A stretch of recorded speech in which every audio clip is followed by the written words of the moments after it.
Nazi methods of control, government and opposition. Podcast 3, propaganda. Using the same mind map from the first two podcasts, we're focusing on the third strand, which is about propaganda.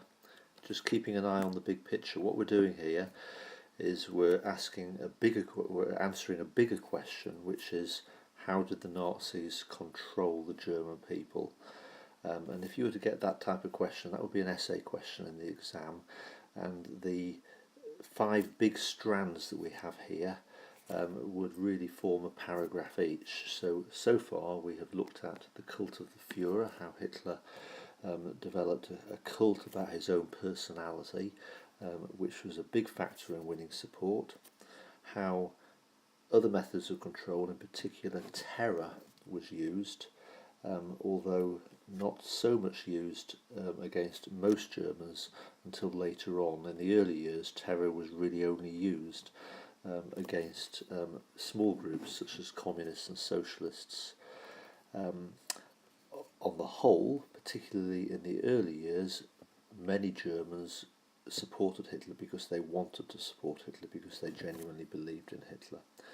And that really is where this particular topic of propaganda comes in. Okay, so obviously if you're going to talk about propaganda in the exam, the key person to mention is Joseph Goebbels. I remember many candidates get a little bit confused over this. Until 1933, before 1933, Goebbels was the propaganda chief. It was his job to win votes for the Nazi Party.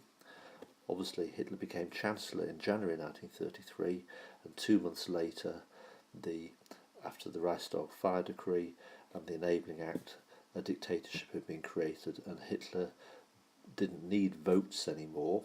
There were no longer Reichstag elections.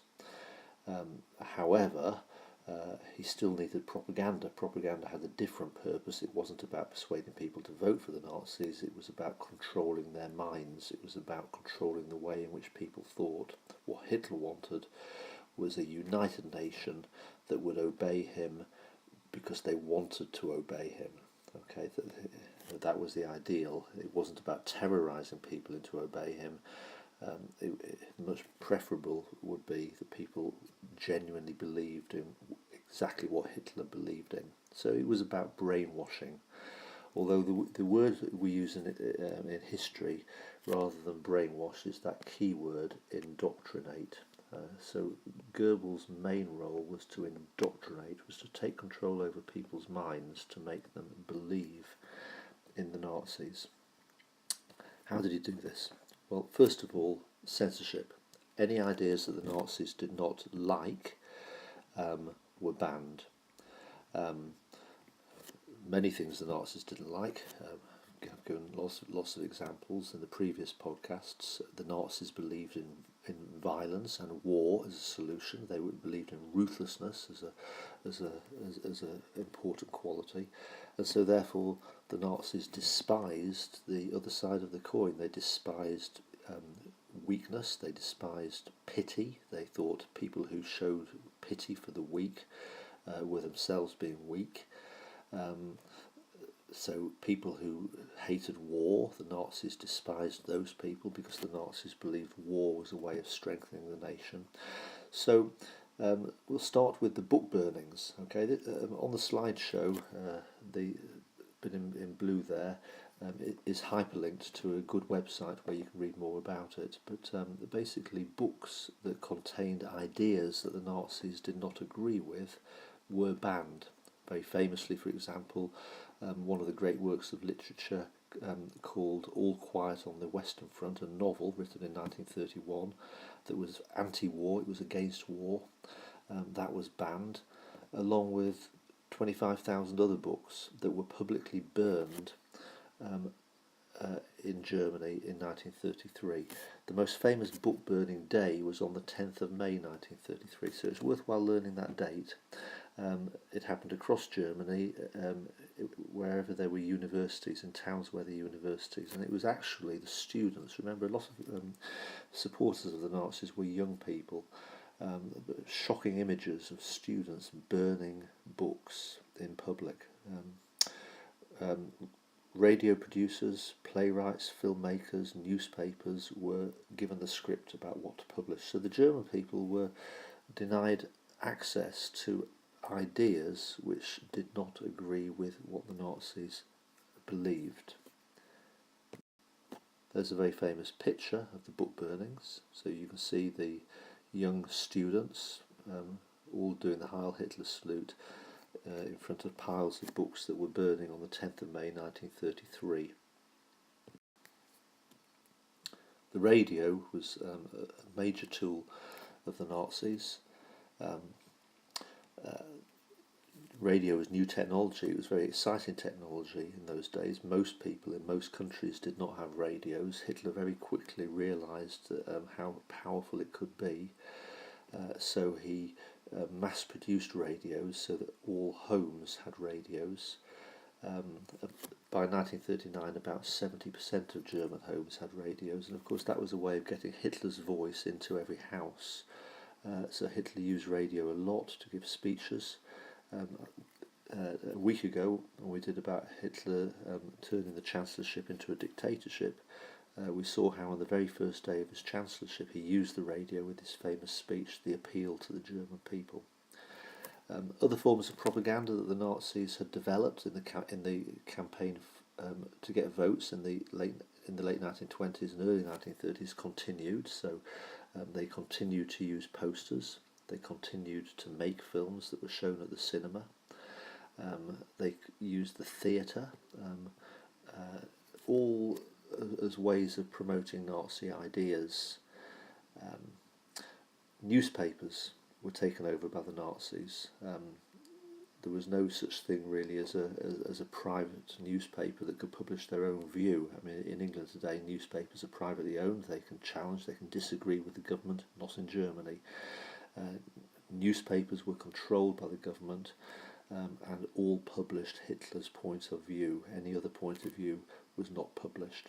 The most famous newspaper in German, it was called the Völkischer Beobachter. That was the Nazis' main newspaper. Völkischer Beobachter in German, in English, translates to the People's Observer. It's good if you can learn the German name, but at the very least make sure you remember the People's Observer and use that in the examination. Goebbels' main method was repetition. Every day repeating the same messages over and over again. He believed that if you were exposed to the same messages over and over again, eventually you would just accept them. They would become part of what you believed in, and to a large extent that worked. It was constantly bombarding people with the same messages, using the radio, using newspapers, cinema, theatre, literature, music, everything was controlled by Joseph Goebbels. The main centrepiece for propaganda was in 1936. The Nazis Germany had been awarded the Olympic Games. Even before Hitler had come to power, that decision had been made, and so the Olympic Games were held in Berlin in 1936. So Hitler used it as a showcase for propaganda to promote Nazi ideas. A huge new stadium with 110,000 people was built in Berlin. Hitler deliberately toned down the type of messages that may upset people around the world, so very little message in propaganda during the Olympic Games, for example, about the Jews. Just promoting the fact that Hitler had created unity, that Hitler had solved unemployment, that the nation was strong and the people were happy. And to a large extent, in 1936, the world was impressed. If you walked around and asked people in England, what do you think of Hitler? Many people were saying he's done a good job. He has crushed communism. He's sorted out the country. He's got the country on the straight and narrow again. Again, people did not know what Hitler was eventually wanting to do. The Olympic Games are most famously known for Jesse Owens.